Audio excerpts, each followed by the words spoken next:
Well, I'm Doug Payne. I'm sitting here with Phillip Dutton at the Ecogold booth here at Rolex 2011, and have a unique opportunity. We've got a number of questions submitted by readers and bloggers and amateur riders, and we have Phillip here going to answer them. So, sort of first off, Phillip, you've been using Ecogold for a while. Tell us what products you use and why you use them. Thanks, Doug. Well, we first got introduced to Ecogold a couple of years ago, and the technology and the thought into the product is why we sort of use them, and the help and benefit that it gives our horses. So certainly the saddle pads, we use 3 different kinds of saddle pads for the show jumping, cross country, and the dressage, and then we're also for protection, we use their boots as well when we're schooling. Okay, great. And so tell us a little bit about the horse that you have here this year. It's a Fernhill Eagles. Yeah, Fernhill Eagle, he's a Irish-bred horse. He's on the fast track for getting here. We just did the 1-3 star, which was at Fairhill last year. And, yeah, I'm pleased with him. I had one bad jump today where we ran out and we got there in a tight distance to quite a big brush, and you know, I think I could have ridden it a little differently, and I think with a bit more experience he'll be a bit better at that too. But the rest of, you know, virtually every other jump was just foot perfect. So I'm disappointed on one hand, but I'm very excited about his future on the other hand. So. Yeah, no, that's great, and he certainly is a promising one. Heading back home after Rolex, what is a typical day like for you? Well, I mean, if I had to generalize, I try to ride in the morning and teach in the afternoon, but that doesn't always happen. But you know, I oversee a lot of different horses for Jenny Brannigan and Ryan Wood, and we have other riders there as well. So I sort of oversee what everybody does on a day-to-day basis, and you know, whether it's fitness work, jumping work, flat work, or whatever. And then we usually, so we get the riding, try to get most of the riding done in the morning, and then the teaching is, you know, more people coming into the farm in the afternoon and teaching. But obviously every weekend there's an event on, so generally we're away Friday through till Sunday night. And, you know, every horse has got something important coming up, so whether it's you know, the Kentucky event or whether it's a novice horse trial. So, you know, each horse needs its own attention depending on that week. Yeah, sure. Perfect. So now you've obviously been at this for a bit. How do you see the sport changing over the years? Well, I mean, certainly so far this event has become a real cross-country event, which I think is good. I think the standard of the riding and the horses is gradually improving all the time. Certainly the dressage and the show jumping. The cross country, you know, there's been modifications, as we all know. But I mean, at the end of the day, we still need a good galloping horse that you know, is brave and can hold a line. I mean, the cross country course designers have a pretty challenging task to get the best horse and rider to be in the lead and not, you know, injure or hurt the ones that are not so good or not so experienced. So that's a pretty fine line, and you know, trying to get the courses to flow forward but still you know, cause the run-outs and that kind of thing with the inexperienced ones is the goal. But I mean, it's a great sport to be in. I think the horses, you know, generally I'd say, you know, 90% of horses really like to go cross country, and at the end of the day, that's the heart and soul of our sport. And you know, but having said that, I mean, there's no point in not having a horse that can do pretty well in the dressage, or trainable in the dressage, or is, you know, not going to really try on the third day in the show jumping. So it is a pretty unique all-round horse that we're after, and a rider, and but it's pretty rewarding to, you know, to dedicate your life to the horses and to yourself in trying to improve and to be the best you possibly can. So. Sure. So if you had to whittle it down in the last couple of years, what's the most important thing that you've learned? Well, most important thing I've learned, I guess, you know, I think you have to there's a lot goes into becoming an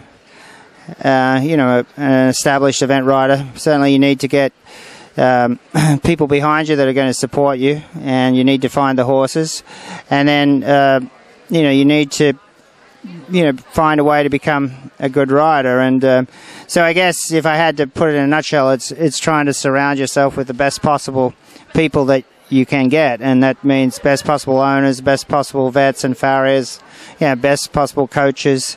The list goes on, because at the end of the day, if you can surround yourself with really good people and that are the best in their field, the chances are that you're going to be trying to excel and be really good as well.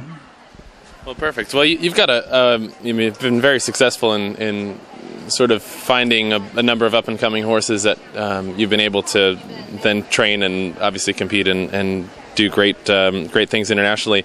What is your advice to someone if they're looking for a horse? How do they go about finding them domestically? I mean, there are many people out there that don't have the resources to fly over to England, Ireland, or Europe and get a horse like that. So how do you go about finding them? Well, certainly, I don't think there's any need to go to Ireland or England or wherever. The one advantage about going over there, there's a lot more people bring on horses, and so you have a bit more choice. But looking for horses here, it's not easy, and it's time consuming. But they are out there, and it's just a case of traveling around and a lot of the time checking in areas that are not all that not so many people shop there, and so depending on what level of horse you're after, we still breed thousands of thoroughbreds in this country, and so trying to find that big quiet raw boned loose moving thoroughbred is it's a challenge, but they are there. And especially in if you can get to some of the states that don't have as high a standard of racing, and they're a bit cheaper, and some of the time the trainers or the owners, if they're a bit slow, they don't tend to want to carry them on as much. But at the end of the day, you're trying to find a horse that's suitable for what you're after, and that doesn't mean necessarily that at different stages in your career you're after a different kind of horse. So not everybody's after a horse to go Rolex, so it might be a case of finding the one horse for the next 3 or 4 or 5 years and then moving on and upgrading to something else. So I don't think there's any easy way of finding the horses except for actually researching it and traveling around the country and using your contacts that you have, whether that's your local trainers or people that you respect throughout the United States. And like I said, it's not an easy task to find them, but they are there, and it's it's time consuming, but they can be found. And I think it's also important to like you say, you've got to be able to pull the trigger when one comes along. You're never going to find the perfect horse, but if one does come along, you've got to be prepared to bite the bullet and get it. Yeah, great. So you say you come along, you find this horse that maybe he's raced, hasn't jumped at all. What sort of basic skills do you feel that they have to have before they start jumping?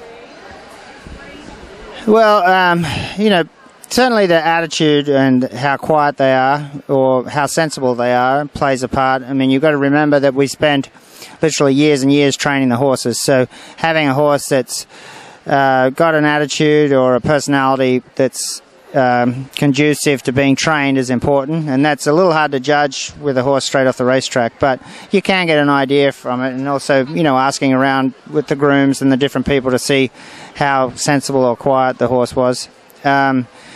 Obviously we jump from the canter, and if the horse's canter is naturally balanced, there's a fair chance in my book that he's going to be a decent jumper. So if you ride a horse that he can barely keep the canter without breaking a trot, I think you've got a lot of work in front of you there. But if a horse naturally is being gifted and has a good canter, well then, in most cases the horse is a decent jumper. Certainly you can, just get an idea when you try a horse, whether they it's over a cross rail or pole on the ground or what. But I haven't found that that's a sure thing that they are going to be a great jumper or not great jumper that first time that you try them. So it's not easy, but one of the reasons they're cheaper is because there's a bit of a gamble there. Yeah.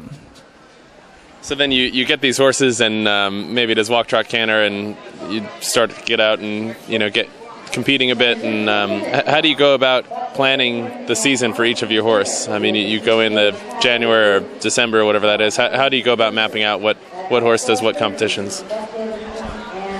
Well, I think every horse is, you've got to have a plan for every horse, and I think it is good to map out what events you're going to go to, and then also understand that you might have to change that plan as well. Certainly, with the greener horses, just getting them to the show is the first big exercise, and you're not necessarily planning on them being competitive. It's more just to get them out so they have a good experience. And then I try to just keep them at a level, depending on how talented they are, keep them at a level until they're reasonably competitive. And so in my mind, there's not much point moving a horse up in the dressage moving up a level if he's having trouble in the dressage or he's having trouble in the show jumping or cross country. I mean, they've got to start to master each phase at each level, and then before you move up. Certainly, having a rail down or not having a perfect dressage test, that wouldn't stop me from moving them up. But if the horse is having 3 or 4 rails down, well then I'd question whether it's ready to move up, or if the horse is not jumping clean cross country. And it's not just jumping clean, but it's actually how they're doing it and whether they're doing it confidently. So I try to, certainly in January you do map out where you picture each horse going, and but you've got to be flexible there, and each horse is going to be a bit different. So it's a little hard you've got to get to know the horse and map it out, and also the rider, how good they're going to be, because a more experienced rider will make up for a horse's greenness, whereas an inexperienced rider is not going to be able to make up for the greenness of a horse in competition.